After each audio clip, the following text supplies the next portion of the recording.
So, have you ever had the experience of sharing the Madoka Magica series with either a friend or somebody that you really cared about? Like maybe it was your girlfriend or your boyfriend or your family or maybe even your cat. I mean, I'm not gonna judge you. Hey, I've watched anime with my cat before. I have a kitty by the name of Mr. Starbucks who I adopted. I would say 4 years ago during the time of this recording. So yeah, if you shared it with one of your pet animal friends, I'm not going to judge you at all. But so in this video, I want to talk about my experiences that I've had in sharing the Madoka Magica series with my mother. The thing is, my mother essentially has passed away at this point. She passed away in 2014. And in this video, I'm essentially going to express to you guys what I remember as far as what her feelings were in relationship to Madoka. Like, I'm just gonna essentially use this video to, I guess, in a sense, express what her feelings were in relationship to Madoka. I kind of sort of want to keep a record of it because, but you know, I used to have this thing where I used to watch a lot of anime with my mother, and Madoka was one of the very last shows that I was able to kind of share with her. So I sort of want to preserve that memory by taking the time to have, I guess you can say, this is like a video diary in which I'm just recording what I remember in relationship to what she felt when she was watching the anime. So I'm going to just kind of use this video to sort of encapsulate all the feelings that she essentially had. So yeah, that's pretty much it. And for those of you that I guess maybe want some extra context, because I guess it might be interesting, so I'm actually going to have a picture of my mother on the screen somewhere, which I guess I'll show now. Yeah, so this is essentially, I'm sure I have it on the screen somewhere. So yeah, this is essentially my mother. She was basically about 69 years old when she passed away.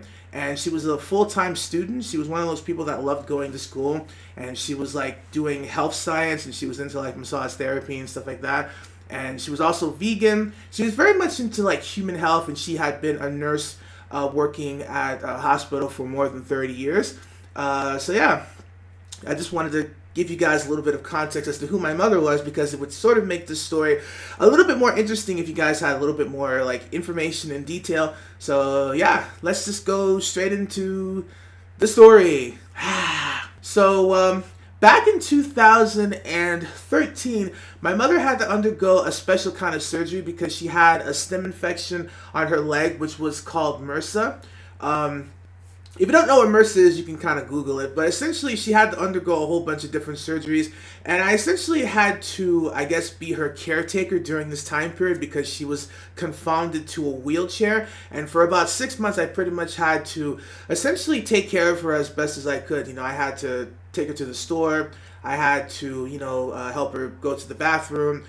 She couldn't really walk, so I had to, I had to wheelchair her around everywhere. So during this time period, she couldn't work. So one of the things that we did is we ended up watching a whole bunch of anime because one thing about me is that I'm one of those kind of people, I guess you can say I used to be a little bit of a mama's boy because when it came to watching anime that I really liked, I would always have a tendency to kind of share a lot of that stuff with my mother. Like, when I was a little boy, I think it originally started with Pokemon. Pokemon was one of the very first animes that I ever watched with her, and my mother went with me to see all the movies from the first one to the third one. We would go to theaters. We would watch them like on VHS at home. Does anybody remember what VHS tapes were? But yeah, we would watch them. And essentially, aside from Pokemon, I watched Naruto with her, Yu-Gi-Oh with her, so I essentially had this trend of watching different anime with her, and so I wanted to share Madoka Magica with her because, as you guys can probably guess, it's a really important anime, which is why this channel even exists. So yeah, in 2014, I decided to mention Madoka Magica to her, and we sat down and we watched it, and I'm trying to remember in detail what her reactions were because it was a while, but I remember that when we first started watching the series, and my mother was the kind of person who was very observant in relationship to what she was able to see in terms of like, because for example, when we watched Madoka, one of the things that she commented on was the fact that, and this was essentially before episode 3, my mother was able to pick up on the fact that there was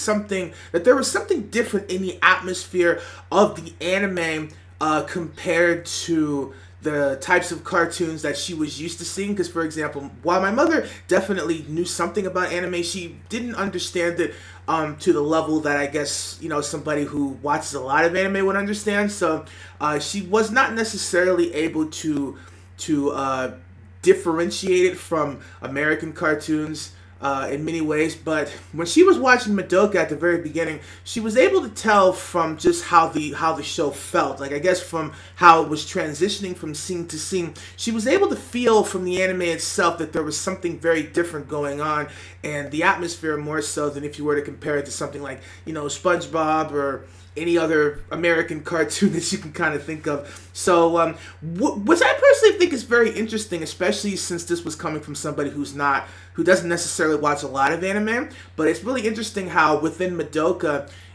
you can essentially go back before episode 3 and be able to tell that there was something, kind of sinister about the overall atmosphere of the show before the dark stuff actually happens in episode 3 and beyond. So yeah, that was one thing that my mom had a commentary on. It's just how the show felt as it was transitioning from scene to scene. And my mother also really liked Homura. Her favorite character was Homura when it came to the show. I tried to get her to have some sort of a reaction in relationship to Mommy, but she essentially said that Mommy didn't really have enough time to really grow on her, which was very disappointing as a Mommy fan. I guess that's one of the issues about the Madoka Magica series, if we're just taking the first 12 episodes into consideration, because Mommy really does not have enough going on that it would be easy to kind of sell her to somebody who has not, read, different story manga, or who hasn't, looked into other aspects of this series, especially back then, because there's so much more information that you can find with Madoka now compared to how it used to be. So yeah, my mother's favorite character was Homura. I remember. She really didn't have a lot of good things to say about Madoka in relationship to how she was portrayed at the beginning. And keep in mind, this is before Madoka has her, defining moment in episode 12. But before that happened, my mother kind of felt like Madoka was one of those kinds of people that, I don't want to say she called her a bimbo, but she essentially felt Madoka was just one of those people that was just kind of scatterbrained in the idea of the way that she would kind of react to things and just kind of impulsively do things without really thinking about what it was that she was doing. More so in relationship to what she did in relationship to Sayaka's soul gem and throwing it over over into the truck or whatever, over the bridge. I remember she just kind of had this reaction of just her hands on her face, what is this girl doing? And it was just really funny. I kind of didn't want to spoil what Madoka would eventually do to her at that time, but she really didn't think very favorably of Madoka at this point. And let's see here. She also didn't like Sayaka very much. I think more so because of what she said toward Madoka in episode 8. She kind of didn't have the best feelings toward her. And she really liked Kyoko. Her reaction to Kyoko was kind of just like how most people probably react to her. At first, Kyoko is really kind of portrayed as this very unlikable character who's kind of just bullying, everybody, more so Sayaka. And obviously over time, Kyoko sort of kind of grows on you. And she sort of commented that she was very sad to see Kyoko die in episode 9. So much so because we had this thing where we would be watching Madoka a couple of episodes a week. And we would kind of have sometimes we would have marathons where we were watching a lot of episodes at once. When it came to Kyoko's death, one thing that my mom, and I remember her saying, was that after it had happened, she had said, you know what, I think I actually kind of want to stop there for now.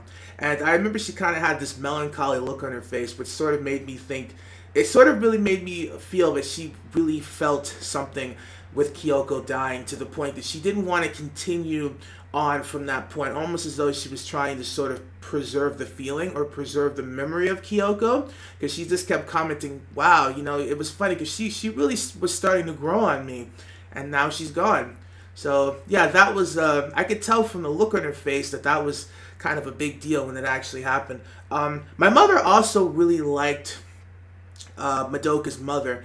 And what's interesting is that she didn't verbally say to me that she liked Madoka's mother, but I was able to sort of tell because one of the things that Madoka's dad comments on is he says that part of the happiness that Madoka's mother is able to find is by going to work every day and being able to essentially do her best regardless of what kind of circumstances that she was faced, and she was able to live her dream life and the idea that she could take whatever challenges that were presented in her work and essentially just perform at her very best, and she found satisfaction in that. And my mother didn't say anything verbally, but when this part of the anime came, she would just sort of kind of like, shake her head as though she understood exactly what Madoka's dad was talking about, which I imagine sort of kind of related to her own life.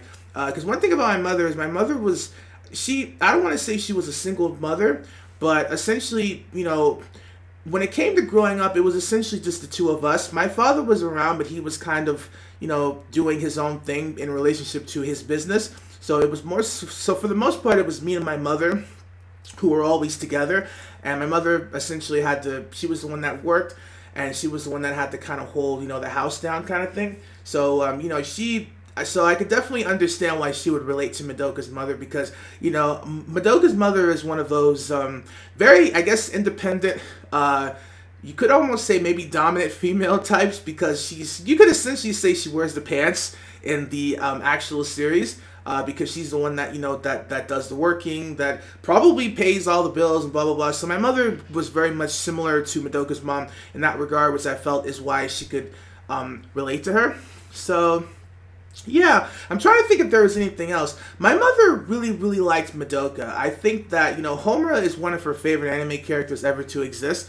And overall, she just really had a lot of appreciation for the series. So, yeah, I think that's mostly it. That's mostly what I can remember.